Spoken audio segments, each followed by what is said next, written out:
Hello everybody, welcome to the Wonky Angle, where I talk about electronic music, both new and old. And today I'm talking about album number 4 from Tangerine Dream, Atem.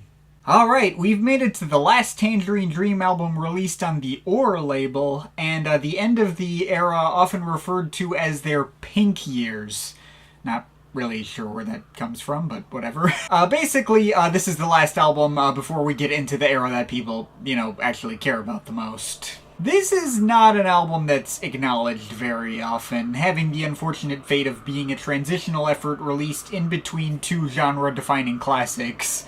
But it's also one that has its own small but dedicated fan base holding it up as one of the band's strongest efforts. I myself can't say I ever had that strong a personal connection to it, if only because I never actually got around to hearing it until fairly recently, as was also the case with Electronic Meditation and Alpha Centauri. But I do have to say it's a pretty interesting effort that isn't quite like anything else in their catalog. And technically speaking, it's their most accessible listen up to this point. Obviously, they'd get even more accessible later, but there are a lot of hints at the direction they'd eventually go in here, especially thanks to a noticeable abundance of Mellotron performances scattered throughout the entire track listing. It's quite possibly the most blatantly Mellotron-centric project they've ever put out. Now, as a longtime fan of albums like The Moody Blues on the Threshold of a Dream or King Crimson's In the Court of the Crimson King, I'm always going to be game for some Mellotron. And spoilers, that won't be going away on their next couple of albums either. But this album in particular is the one that utilizes the Mellotron in such a way that puts their sound the closest to those contemporaries in the early prog rock and psych rock world, while, once again kind of putting their own more abstract spin on it. Right from the beginning, as we start out with a 20-minute title track, they're hitting on a little bit of that early prog vibe with all those Mellotrons creating this sort of bombastic faux orchestral effect, alongside all this tribal drumming and a few dramatic saxophone-like synth melodies and fluttering arpeggios joining in, all adding up to what sounds like the soundtrack to some scene in like an Indiana Jones type movie, which involves some kind of ancient sacrificial ritual or whatever. Also reminds me a little bit of that Ten Commandments style intro of the Pink Floyd track Sisyphus from their Ummagumma album. It's possibly the most traditionally melodic and accessible moment on a Tangerine Dream album thus far, but as the drumming gets faster and more frantic and intense and the mix gets enveloped with abstract noise and squirting electronic effects and dissonant organs, it keeps building and building and getting freakier and freakier until a little before the 6-minute mark when everything in the mix just abruptly falls away, and we return right back to the more abstract ambient territory they'd cut their teeth on with the last two albums. This section is very empty sounding, mostly focused on lots of floating synth pads that, mostly stay in like this ghostly higher pitched range, only briefly joined by, some other subtle melodies, strange watery electronic effects that come and go, and a few fuzzy bass rumbles over the course of the next several minutes. Maybe some extremely subtle drumming reintroduced around the 11.5-minute mark that fades in and out. But that sense of eerie emptiness isn't broken until around the 14-minute mark, where some bass synths finally come in to provide a more solid foundation for all the melodic strangeness happening above it, as well as more electronic effects that resemble wind blowing around or passing helicopters or some other weird, indescribable, cavernous noises that do sound particularly cool. This track arguably makes better use of its 20-minute length than any other track of that scale earlier in their catalog, creating just as immersive an atmosphere but continually keeping you guessing where it might be going next and feeling markedly better textured and complex than other similar pieces they'd done before. It feels like a further refined culmination of all the ideas they'd explored on the first 3 albums and picking a little bit of the best aspects of each. Some of the more textured and unhinged experimentalism of Electronic Meditation, some of the more melodic epicness of parts of Alpha Centauri, and some of the lonely, foreboding emptiness of Zeit.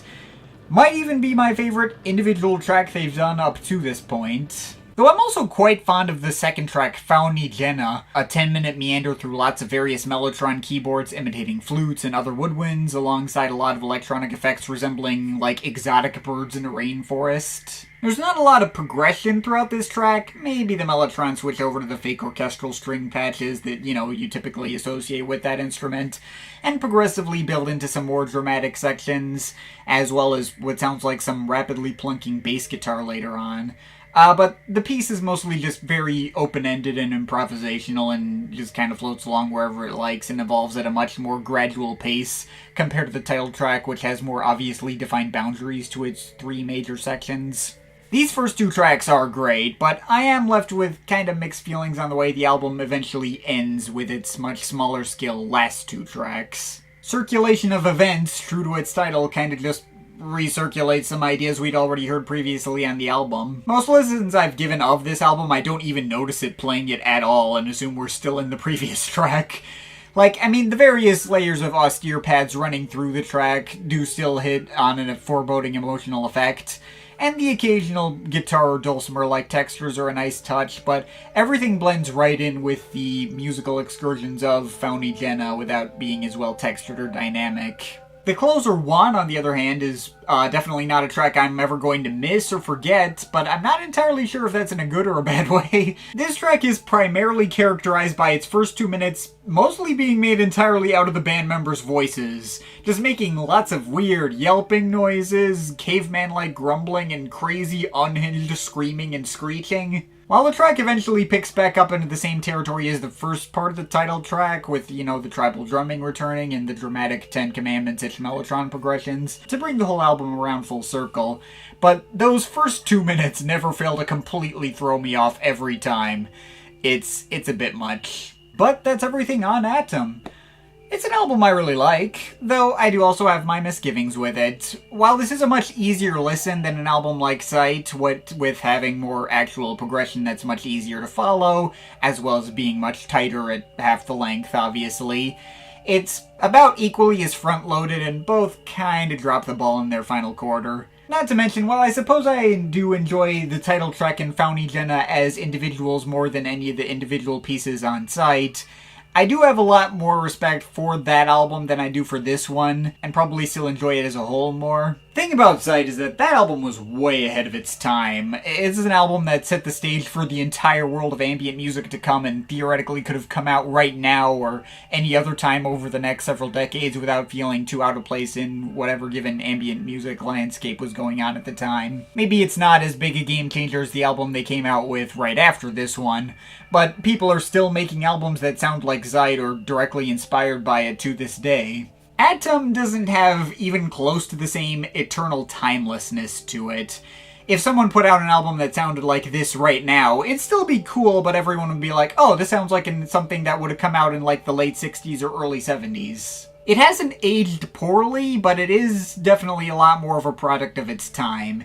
It's a lot more campy and theatrical in comparison to Sight, which evokes its concept in as straightforward a manner as possible. I'd hesitate to call Atem one of the absolute biggest heights of their entire catalog, as some fans do. It's been one that's grown and shrunk on me quite a bit as I've come back to re-listen to it multiple times for this video. And again, it doesn't really have that sense of undeniable importance that their last album did. But it is absolutely a fun listen, and unquestionably better executed than either Electronic Meditation or Alpha Centauri.